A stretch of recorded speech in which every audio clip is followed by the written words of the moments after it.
Saya dari awal tadi, dari assalamualaikum. Ya, moga disiap. Ya, assalamualaikum warahmatullahi wabarakatuh. Waalaikumsalam warahmatullahi wabarakatuh. Selamat siang.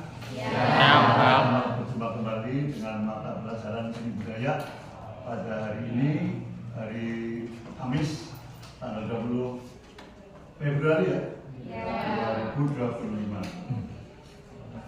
Bagaimana kalian? Sehat semua? Alhamdulillah. Namun sebelum pembelajaran, belum absen dulu. Ada anak yang tidak masuk mungkin atau izin atau bagaimana? Ada? Ya. Siapa saja ini?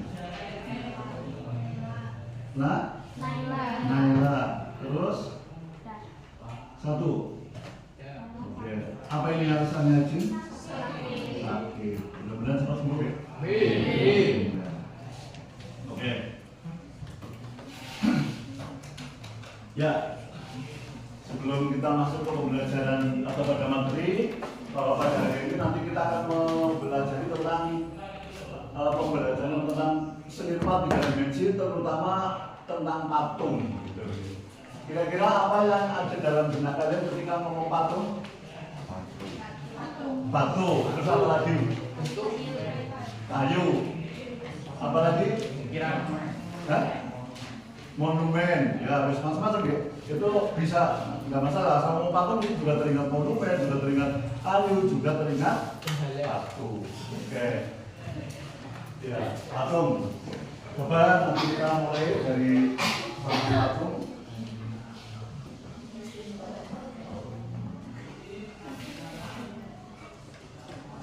Ya, hanya seni rupa, terapan 3 dimensi, terutama mengenai tentang patung. Sekarang ke seni rupa terapan 3 dimensi yaitu patung. Coba kita lihat, kira-kira kalau ngomong patung itu biasanya ada manfaatnya enggak ya? Kira-kira manfaat dari patung? Dekorasi, apa lagi? Sebagai simbol, betul. Atau juga sebagai simbol, misalnya simbol apa? Budaya, simbol apa lagi? Wilayah bisa, dan sejarah. Itu. Coba ini kalian perhatikan ya. Kalau seni rupa 3 dimensi atau yang biasa kita sebut patung memiliki ciri khas berupa lebar, tinggi, dan tebal. Kali ini memiliki bentuk yang dapat dilihat dari berbagai sudut. Hanya berbagai sudut itu maksudnya bagaimana? Kalau dari berbagai sudut, segala arahnya bisa dari depan, belakang, kanan kiri, samping kiri, atau bahkan bisa dilihat dari atas atau bahkan bawah. Kapan bisa dilihat dari bawah? Tentunya ketika diangkat atau dirobohkan begitu.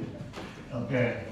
Itu sudut apa tadi ya, tentang dapat dilihat dari setiap sudut pandang, menghasilkan pengalaman visual. Pengalaman visual itu apa? Ya, apa yang bisa menjawab pengalaman visual?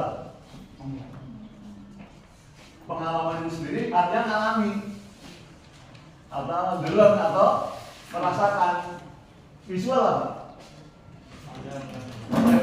Yang bisa dilihat rupanya dengan memandang. Berarti pengalaman visual berarti apa?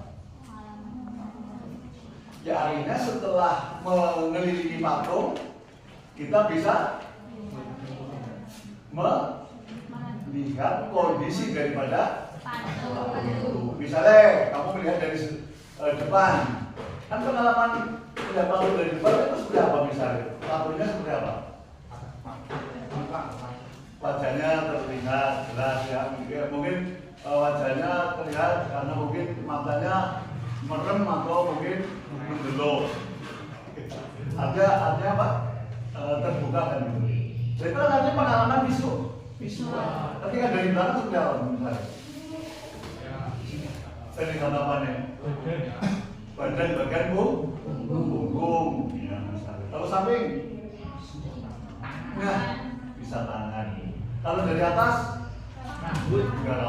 Nah, itulah merupakan pengalaman visual. Jadi ketika kamu melihat apapun yang ada di sekeliling kita itu merupakan sebuah pengalaman visual. Pengalaman yang kita dapat melalui penginderaan mata kita, itu visual. Dan makna yang berbeda. Dari makna berbeda maksudnya bagaimana?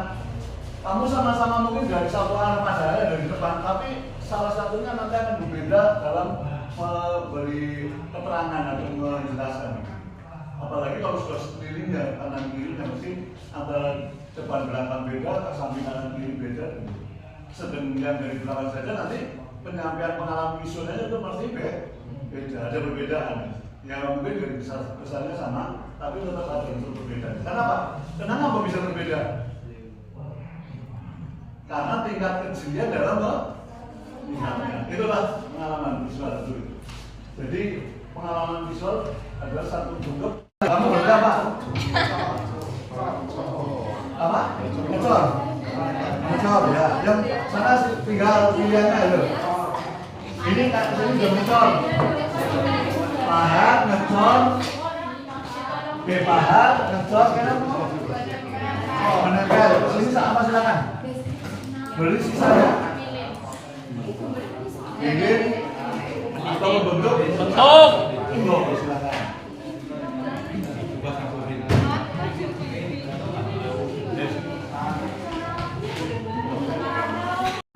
Ya saudara, ini semuanya kalau sudah selesai ya.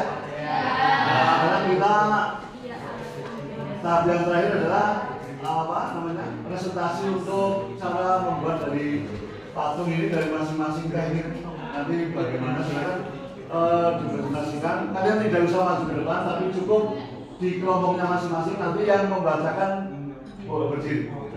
Nanti kalau perlu yang lain juga sedikit boleh menanggapi misalnya ada kekurangan gitu. Nanti biar ada diskusi sedikit gitu.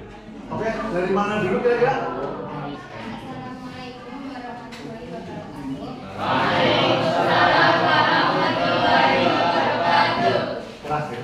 Saya perwakilan dari Kelompok 2. kelompok 2. Ingin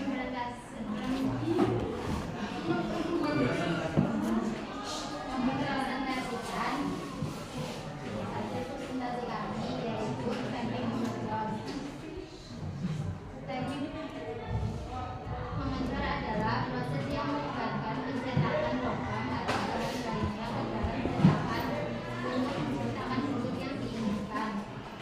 Alat dan bahan: 1. Cetakan, 2. Logam dan sejenisnya.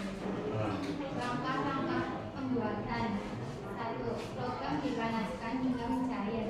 Kemudian tuangkan ke dalam cetakan. Setelah dingin dan mengeras, kemudian keluarkan dari cetakan. Selain logam, bahan lain seperti resin atau bahan komposit juga bisa dicetak dengan teknik ini. Ya. Mungkin ada yang menanggapi? Apa sudah jelas atau belum? Sudah? Ya, itu sudah mengejar seperti itu gitu. Jadi awalnya mengejar dengan bahan logam yang dipanaskan dengan sekian derajat sehingga meleleh, lalu dimasukkan kepada cetakannya. Cetakannya itu bisa dari kayu atau batu itu sendiri, atau mungkin yang lain sesuai dari bahannya. Kemudian bahannya. Oke, kalau begitu cukup langsung ke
Itu cara membuat sebuah patung atau karya seni semacam patung atau yang lain bisa bebas atau apa menggunakan sistem menempel. Ada yang perlu ditanyakan dari kelompok yang lain? Ini tadi menggunakan apa namanya? Besi, kayu, besi. Besi berarti dengan apa? Besi berarti kita cara menempelkan dengan selas. Oke. Kalau dengan bambu itu cukup menempelkannya dengan diikat. Oke. Berikutnya kelompok yang mana? Oke, kelompok 3, silakan. Tentang apa tadi? Memahat. Oke, silakan. Bacakan.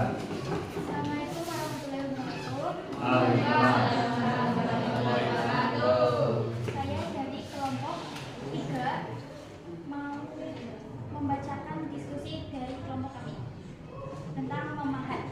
Memahat yaitu teknik seni yang melibatkan penghilangan atau pengurangan material dari bahan keras. Alat dan bahan untuk memahat yaitu ada pahat, palu, kayu, gergaji, pensil atau pulpen. Proses pembuatan untuk pemahat yaitu membentuk pola atau sketsa. Misal patung hewan, membuat pola kepala, tubuh, dan kaki. Setelah selesai pola, dilanjut proses memahat menggunakan alat-alat yang tersedia. Pertama-tama mengikis batu membentuk bulat, soalnya batu bentuknya masih acak-acakan tidak teratur. Kemudian mulai pahat lagi membentuk anatomi tubuh hewan yang diinginkan. Lalu setelah membentuk anatomi, lanjut memahat bagian-bagian detail berbentuk seperti mata, hidung, mulut. Keunggulan teknik memahat memungkinkan penciptaan detail yang halus dan kaya, serta memberikan karakter unik pada setiap patung. Teknik memahat seringkali memiliki nilai estetika yang tinggi dan dapat bertahan selama bertahun-tahun. Oke, tapi tadi kan kamu memahat. Nah, sementara pahatan itu belum ditentukan itu apa? Membuat apa tadi? Hewan apa? Karena hewannya kan banyak. Assalamualaikum warahmatullahi wabarakatuh. Yang lain boleh perhatikan nanti ada pertanyaan. Saya perwakilan dari kelompok 4 akan mempresentasikan hasil diskusi dari kami, yaitu tentang teknik membentuk. Teknik membentuk adalah teknik mengolah bahan tanah seperti bahan lunak seperti tanah liat maupun plastisin menjadi bentuk yang baru berupa peralatan yang dapat digunakan dalam sehari-hari. Untuk bahannya yaitu ada dua, bahannya ada tanah liat dan plastisin, dan bahan-bahan lainnya yang untuk membentuk yaitu ada benang, air, meja kusir, pisau dan pisau pemahat. Dan cara pembuatannya yaitu misal kita contohkan kita akan membuat asbak. Yang pertama, kumpulkan tanah liat ke atas meja kusir. Yang kedua, basahi material dengan air. Yang ketiga, bentuklah tanah liat sambil memutar meja kusir menjadi sebuah asbak. Dan yang keempat, kita bisa membentuk pola-pola beragam di bagian asbaknya. Bentuklah sedemikian rupa sesuai selera. Yang kelima, setelah terbentuk keringkan tanah liat. Mungkin hanya ini yang dapat saya sampaikan. Lebihnya kurangnya mohon maaf. Assalamualaikum warahmatullahi wabarakatuh. Ya, ini sudah jelas ini langsung kepada pembuatan sebuah patung atau benda tertentu yang terbuat dari tanah liat itu membuat asbak. Coba kalian ini semuanya sudah bisa mempresentasikan. Kita mengakhiri pertemuan ini sebelumnya. Kira-kira kemanfaatan, mengingat lagi kemanfaatan daripada kita bisa membuat sebuah patung misalnya. Dari kelompok yang pertama sebagai pembuatan dari yang menempel apa kira-kira? Manfaatnya kira-kira apa?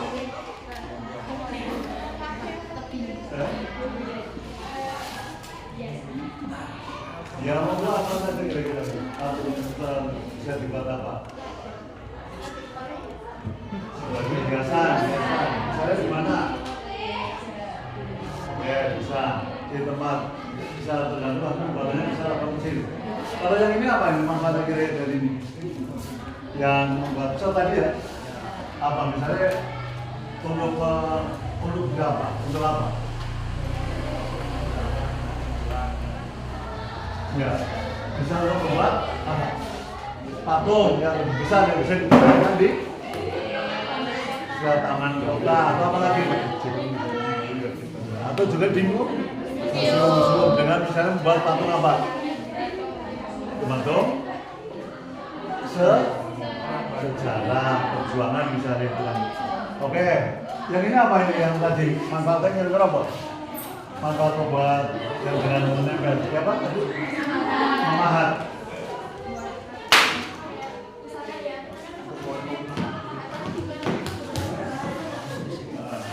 Membuat souvenir.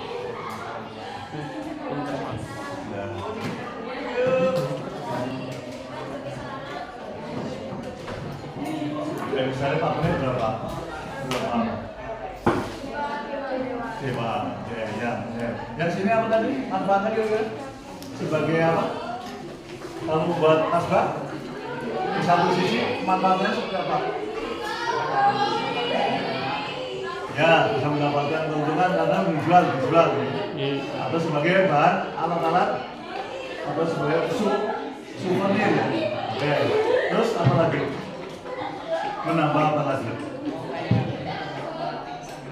Oh ya, melatih kesabaran dalam membuat sehingga tidak menutup susu sehingga nanti hasilnya akan lebih maksimal bagus ya.